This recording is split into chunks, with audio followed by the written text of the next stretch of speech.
Good morning students. कल हमने linear velocity और एंगुलर वेलोसिटी में रिलेशन बताई थी। इम्पोर्टेंट रिलेशन v बराबर ओमेगा आर। आज हम एंगुलर एक्सेलरेशन पढ़ेंगे।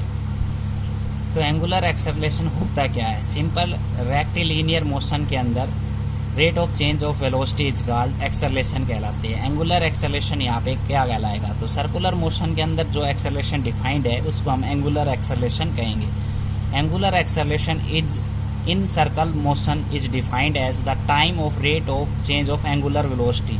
तो यहाँ पे सिर्फ एंगुलर लग गया। एंगुलर शब्द किसके लिए बता रहा है? कि वो सर्कल के अंदर मोशन हो रहा है। तो angular acceleration in a circular motion, circular motion के अंदर इस प्रकार से डिफाइंड है। जो एंगुलर वेलोसिटी अपॉन में टाइम टेकन क्या कहलाता है? एंगुलर एक्सेलरेशन कहलाता है। इसको हम एल्फा से डिनोट करते हैं। तो एल्फा बराबर क्या हो गया? डेल्टा ओमेगा अपॉन में डेल्टा टी। अगर limit delta T stands to 0 लगाएंगे तो इसका डेरिवेटिव हो जाता है तो डी ओमेगा अपॉन में डी टी। एल्फा की वैल्यू आगे डी ओमेगा अपॉन में डी टी। डी ओमेगा क्या है? ये यहाँ पे एंगुलर वेलोसिटी है। तो एंगुलर वेलोसिटी अपॉन में टाइम टेकन एंगुलर एक्सेलरेशन कहलाएगा। Relation between linear acceleration and angular acceleration. Linear acceleration और एंगुलर एक्सेलरेशन के बीच में आपको रिलेशन निकालनी है। वी नो दैट v बराबर ओमेगा आर। लीनियर वेलोसिटी और एंगुलर वेलोसिटी हम लेके चल रहे हैं। v लीनियर वेलोसिटी है, ओमेगा एंगुलर वेलोसिटी है। ठीक है, r क्या है? रेडियस।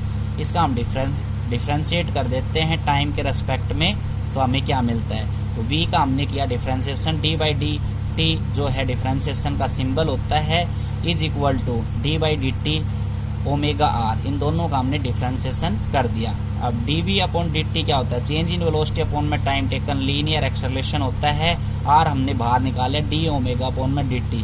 अब एंगुलर एक्सेलरेशन का फार्मूला d ओमेगा dt अभी पढ़ा है, वो अल्फा के बराबर। तो a बराबर अल्फा r, ये दोनों के बीच में रिलेशन है। तो ये भी मल्टीपल चॉइस के लिए याद रखें। यूनिफॉर्म सर्कुलर मोशन क्या होता है? When an object is moving circular with constant speed. कोई भी ऑब्जेक्ट सर्कल के अंदर कांस्टेंट स्पीड के साथ मूव कर रहा है, that it's travel equal distance of circumference of circle in equal interval of time.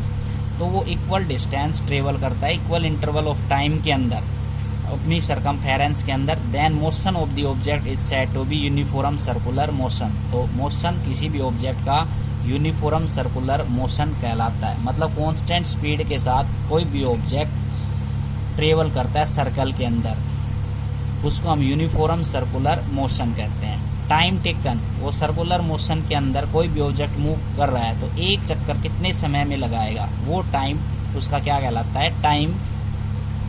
Time taken कहलाता है, टाइम कहलाता है। In circular motion time taken by the object to complete the revolution on its circular path. Circular motion के अंदर time वो है object का जो उसने अपना एक चक्कर लगाया सर्कल के अंदर, वो क्या कहलाएगा? टाइम। इसको हम t से डिनोट करते हैं। फ्रीक्वेंसी कैलकुलेट करते हैं। यूनिफॉर्म सर्कुलर मोशन के अंदर ऑब्जेक्ट घूम रहा है तो उसकी फ्रीक्वेंसी क्या होगी? तो जितने उसने गिवन टाइम के अंदर नंबर ऑफ रिवोल्यूशंस कंप्लीट किए, वो उसकी फ्रीक्वेंसी कहलाएगा। तो the number of revolution complete by the object are called frequency. तो नंबर ऑफ रिवोल्यूशन चक्कर लगाता है ऑब्जेक्ट के द्वारा, जो ऑब्जेक्ट ने लगाए जितने चक्कर, वो उसकी फ्रीक्वेंसी कहलाएगी। इस दूसरी डेफिनेशन इसकी ये होती है, it is the reciprocal of the time period. Time period का क्या होता है? रेसिप्रोकल। इसको न्यू से डिनोट करते हैं, 1 अपॉन में टी फ्रीक्वेंसी कहलाती है। अब रिलेशन पढ़ते हैं फ्रीक्वेंसी और टाइम पीरियड के बीच में। तो फ्रीक्वेंसी क्या होती है? 1 अपॉन में टी। तो वी और टी को हम क्या करते हैं? न्यू बोलते हैं। इसको न्यू टी को मल्टीप्लाई करेंगे तो 1 के बराबर होगा। इसका मतलब क्या है? फ्रीक्वेंसी और टाइम की प्रोडक्ट एक यूनिटी होती है। Relation between time period, frequency and angular velocity. अब टाइम पीरियड, फ्रीक्वेंसी और एंगुलर वेलोसिटी के बीच में रिलेशन पढ़ेंगे। तो we know that angular velocity क्या होती है? थीटा अपॉन में T, rate of change of displacement upon में टाइम। तो डिस्प्लेसमेंट थीटा से डिनोट करते हैं एंगुलर के केस के अंदर। तो थीटा किसके बराबर होता है? 2 पाई। तो 2 पाई डिस्प्लेसमेंट मतलब पूरा सरकमफेरेंस के अंदर, सर्कल के अंदर चक्कर लगाएगा तो कितना आएगा? 2 पाई। तो टाइम कितना है? टी। ओमेगा क्या होता है? 2 पाई अपॉन में टी। तो ओमेगा कितना होगा? 1 अपॉन में टाइम पीरियड क्या होता है? 2 पाई न्यू। ठीक, तो सबसे पहले ओमेगा लिया। ओमेगा क्या होता है? थीटा अपॉन में टी। थीटा किसके बराबर है? 2 पाई। तो ओमेगा किसके बराबर हुआ, 2 पाई अपॉन टी के बराबर हुआ। 1 अपॉन में टी क्या है, न्यू फ्रीक्वेंसी होता है, तो 2 पाई न्यू, ओमेगा बराबर 2 पाई न्यू, ये लेसन आ गई। Centripetal acceleration, the acceleration of the object under going uniform circular motion. Uniform circular motion के अंदर जो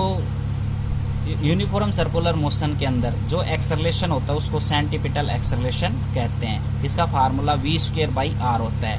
टेंजेंशियल एक्सेलरेशन क्या होता है, in circular motion the acceleration of object along the tangent, tangent के along जो एक्सेलरेशन होता है, सर्कल के टेंजेंट के अलोंग जो एक्सेलरेशन होता है उसको हम टेंजेंशियल एक्सेलरेशन कहते हैं, वो r अल्फा के बराबर होता है। तो ये छोटे छोटे टॉपिक थे, आज के लिए इतना ही। Thank you.